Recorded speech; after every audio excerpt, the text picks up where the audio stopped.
Dans cette vidéo, on va voir comment économiser plusieurs heures de travail en automatisant les tâches répétitives grâce à Power Query. En moins de 15 minutes, vous allez voir les fonctionnalités essentielles qui vous permettront de répondre à 80% des besoins que vous rencontrez en finance ou dans le business. On commencera par importer et nettoyer des données provenant de différents fichiers Excel, puis on utilisera les colonnes personnalisées pour les transformer. La troisième partie sera dédiée à un peu de codage N, avant de terminer par la création de requêtes pour faire communiquer les tables de données entre elles. Et pour rendre tout ça concret, on va appliquer ces fonctionnalités à un cas pratique, l'automatisation du suivi des paiements fournisseurs. L'objectif, c'est vraiment d'aller à l'essentiel pour vous donner les bases que vous pourrez réutiliser immédiatement après avoir vu cette vidéo. Donc on est parti, let's go. Avant de rentrer plus dans le détail de cette vidéo, il faut déjà rappeler ce que c'est Power Query. C'est un outil de transformation des données qui est directement intégré dans Excel. Le but, ça va être de récupérer des données brutes qui proviennent de différents fichiers, utiliser Power Query pour nettoyer ces données, les mettre en forme et ensuite les importer dans Excel pour pouvoir les utiliser directement dans des tableaux et dans différents calculs qu'on va faire sur Excel. Donc c'est vraiment l'intermédiaire entre des données brutes et nos tableaux Excel qu'on utilise d'habitude. Dans le cas de cette vidéo, on va avoir deux fichiers sources qui vont être le fichier de facture fournisseur dans lequel je vais avoir toutes mes factures répertoriées par fournisseur, par référence avec la date de facturation, la date d'échéance et le montant de la facture TTC. Et je vais avoir un deuxième fichier qui va être cette fois-ci l'export des virements bancaires qui ont été réalisés avec une date de virement, un nom de fournisseur, une référence de virement, la facture correspondante qui a été payée et le montant qui a été viré. Et tout le but de cette vidéo, ça va être de faire le lien entre ces deux tables pour savoir quelles factures ont déjà été payées et quelles factures il nous reste encore à payer. Ça va nous permettre ensuite, par exemple, de prévoir notre trésorerie pour l'entreprise. La première étape, ça va être d'importer nos fichiers sources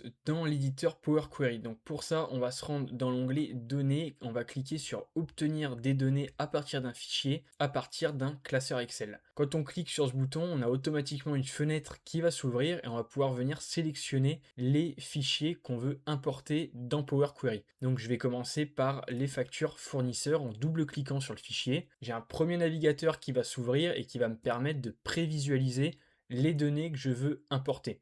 Donc ici, on voit que c'est le bon tableau et je vais ensuite pouvoir cliquer sur transformer les données. En cliquant sur ce bouton, l'éditeur Power Query va s'ouvrir.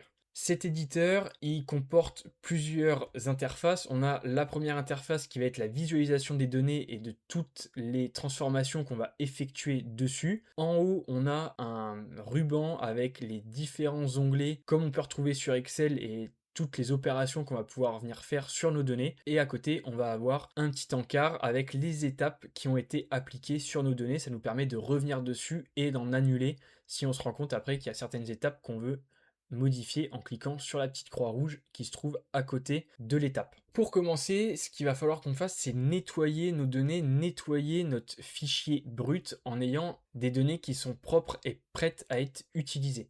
Donc on va voir ça dans cette première partie. Je vais commencer par les colonnes date. On voit ici qu'on n'est pas sur le bon format de date, donc très simple, il suffit de sélectionner les deux colonnes avec la touche CTRL, faire un clic droit et ensuite aller dans modifier le type et sélectionner date. Je vais demander de remplacer les colonnes actuelles et automatiquement j'ai le format date qui est appliqué et ce qui va venir se mettre dans l'étape type modifié. Comme sur Excel, il existe différents types, nombre décimal, devise, nombre entier et toute une liste qui va vous permettre de faire varier les types de données que vous importez. Vous pouvez également venir les modifier directement en cliquant sur l'icône en haut à gauche de la colonne. L'étape suivante, ça va être de nettoyer le texte.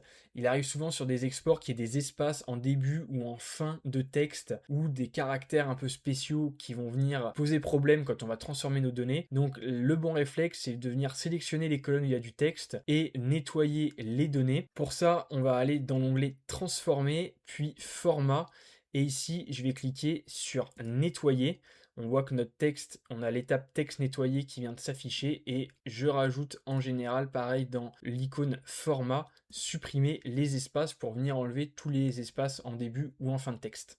Je vais ensuite trier par ordre croissant mes fournisseurs et également par date d'échéance les dates de mes factures. Ces deux étapes, comme il s'agit de deux tris, vont être sous le libellé ligne triée et on se retrouve à ce moment-là avec des données qui sont propres avec le bon format et triées par fournisseur et par date d'échéance. La deuxième étape, ça va être de créer des colonnes personnalisées, c'est-à-dire qu'on va venir rajouter de la donnée sur nos exports de manière 100% automatique sans aller modifier avec des formules nos fichiers sources.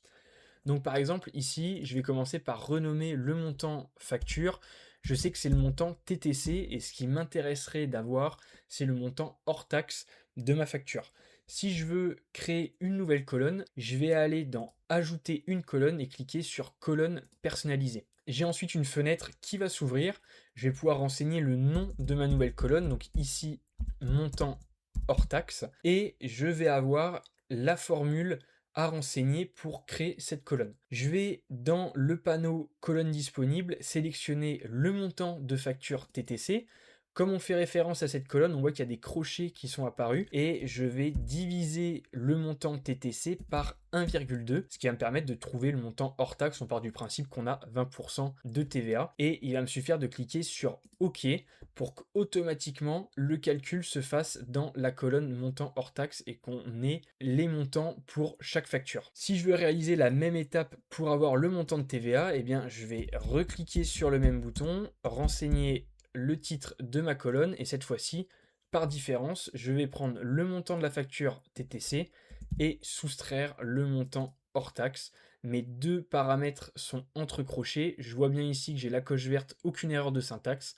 Il me suffit de cliquer sur OK et je vais avoir le montant de TVA. Et il faudra également modifier le type en nombre entier. J'en profite pour vous dire que si cette vidéo vous plaît, n'hésitez pas à vous abonner pour ne pas manquer les prochains tutos, que ce soit sur Power Query, sur Power BI, sur Excel. On applique tout ça à de la finance et à du business, donc si c'est un sujet qui vous plaît, n'hésitez pas à laisser un like et à vous abonner, et on repart sur la vidéo. Donc maintenant qu'on a nettoyé nos données et créé nos colonnes, l'objectif c'est de faire notre suivi de factures fournisseurs. La première étape, ça va être de créer une table par fournisseur afin d'avoir les factures par fournisseur. Comment est-ce qu'on fait ça? On va cliquer sur regrouper par. On a une fenêtre qui va s'ouvrir et qui va nous permettre de spécifier le paramètre qui va servir de regroupement. Donc notre fournisseur comptabilité, c'est bien le nom de la colonne. Et je vais en opération prendre toutes les lignes. Il me suffit de cliquer sur OK et je vais donc avoir un regroupement par fournisseur. Si je clique sur la table, donc ici on a le fournisseur ABC Industrie, en cliquant sur la table, j'ai la sous-table qui va s'ouvrir, donc ici bien toutes les factures qui correspondent à ce fournisseur. À ce stade de notre transformation de données, l'objectif ça va être de créer un suivi qui va nous permettre d'avoir un bon historique sur nos factures et notamment un cumul des factures qu'on a reçues par fournisseur. Pour réaliser cette étape, on va faire appel à du codage M, qui est le codage qu'on retrouve dans Power Query, et on va l'utiliser exactement de la même manière que lorsqu'on a créé des colonnes personnalisées. Donc il suffit de cliquer sur colonne personnalisée, je vais renommer la colonne en l'appelant cumul, et je vais mettre du code dans la formule personnalisée. Ce code, il est assez simple. Ici, on va faire appel à la variable t entrecroché nombre. Donc nombre, s'il est entrecroché, c'est qu'on fait appel à la colonne nombre dans laquelle il y a les tables. Ça veut dire que notre programme va rentrer dans la table qui correspond au fournisseur.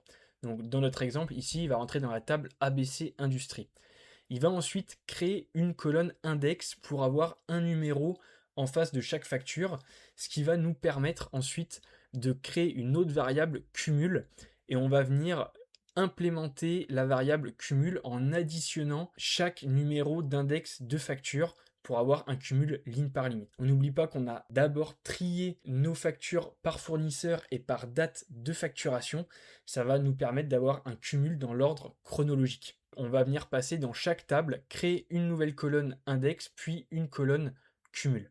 Donc ici, je vais cliquer sur OK et on a cette nouvelle colonne table qui a été créée. Donc si je clique sur ma table, je vais avoir toutes mes factures ABC avec toujours les mêmes colonnes qui étaient initialement dans la table des factures et je vais avoir à la fin une nouvelle colonne index qui a été créée par mon code et une colonne cumul qui va bien venir à m'additionner les montants TTC de chaque facture pour ce fournisseur. Donc ici, on voit 1750. Si j'ajoute 1100 de la ligne suivante, j'ai bien 2850 et ainsi de suite. Et ça a bien été réalisé pour chaque table. Il ne va plus me rester qu'à cliquer sur le bouton en haut à droite de la colonne cumul pour sélectionner les valeurs que je veux faire apparaître dans ma table.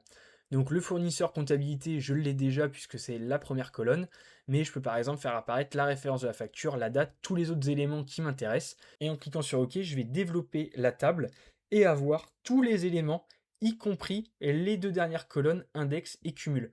Et on voit que notre index et notre cumul repart à zéro à chaque nouveau fournisseur. Donc on a réussi à créer un cumul par fournisseur 100% automatique sur Power Query. On arrive maintenant à la dernière étape qui va être de faire le rapprochement de nos virements avec nos factures, c'est-à-dire qu'on veut savoir quelles factures ont été réglées dans notre base de factures fournisseurs. Pour réaliser cette dernière étape, je vais importer comme pour la table facture, la table virement. J'ai réalisé les mêmes étapes de nettoyage que pour la table des factures, c'est-à-dire le texte nettoyé, la suppression des espaces et j'ai également mis tous les textes en majuscules. Ce qu'on va vouloir faire maintenant, ça va être de créer un lien entre nos deux tables pour rapprocher un virement d'une facture et ainsi avoir le suivi des factures qui ont bel et bien été payées. Pour réaliser cette étape, il nous suffit d'aller dans l'onglet Accueil et de venir dérouler le bandeau des requêtes et de cliquer sur Fusionner des requêtes. En cliquant sur ce bouton, je vais pouvoir faire le lien entre mes deux tables. Ici, j'ai la première table facture qui est apparue. Je vais venir chercher la table virement qui va venir apparaître dans la partie du dessous et je vais faire un lien entre les deux. Et ce lien, il va se faire au niveau des numéros de facture, qui est le critère commun des deux tables, qui va me permettre de lier le virement à la facture. Donc je sélectionne dans ma table du haut la référence à la facture, et dans la table du bas, la facture. Je vois ici que j'ai une coche verte qui vient de se mettre, qui va faire la correspondance entre les deux tables. Je clique ensuite sur OK et j'ai une nouvelle fois une table qui s'est créée en dernière colonne. Je vais aller cliquer en haut à droite et comme pour avant, je vais pouvoir sélectionner les colonnes que je veux faire apparaître. Donc la date du virement, la référence du virement, le libellé bancaire et par exemple le montant du virement. Je clique sur OK et je vais avoir mes colonnes qui vont apparaître automatiquement. Si je veux que mon suivi soit vraiment complet, je peux recréer une colonne personnalisée qui va être l'écart de paiement. Imaginons que j'ai réalisé un paiement partiel ou que j'ai trop payé un fournisseur. Je vais pouvoir le voir directement en prenant le montant TTC de la facture et en enlevant le montant du virement qui a été réalisé. Je clique sur OK. Tant que je suis à 0, ça veut dire que j'ai bien payé le montant de la facture ou que je n'ai pas payé la facture, dans le cas où il n'y a aucune valeur. Et par contre, si je me retrouve à un endroit avec un écart, ça veut dire que j'ai soit réalisé un paiement partiel, soit que j'ai trop payé mon fournisseur et donc il faudra intervenir sur cette facture. Maintenant que j'ai réalisé toutes ces étapes, il me suffit de cliquer sur fermer et charger pour importer automatiquement ma table dans Excel. Donc on retrouve bien nos différentes colonnes qui ont été modifiées et on peut ainsi avoir un suivi 100% automatique à partir de deux fichiers Excel bruts. Donc j'espère vraiment que cette vidéo vous aura plu. Si c'est le cas, n'hésitez pas à vous abonner pour ne pas manquer les prochaines vidéos. Et on se dit à la prochaine pour un nouveau tuto. Bye.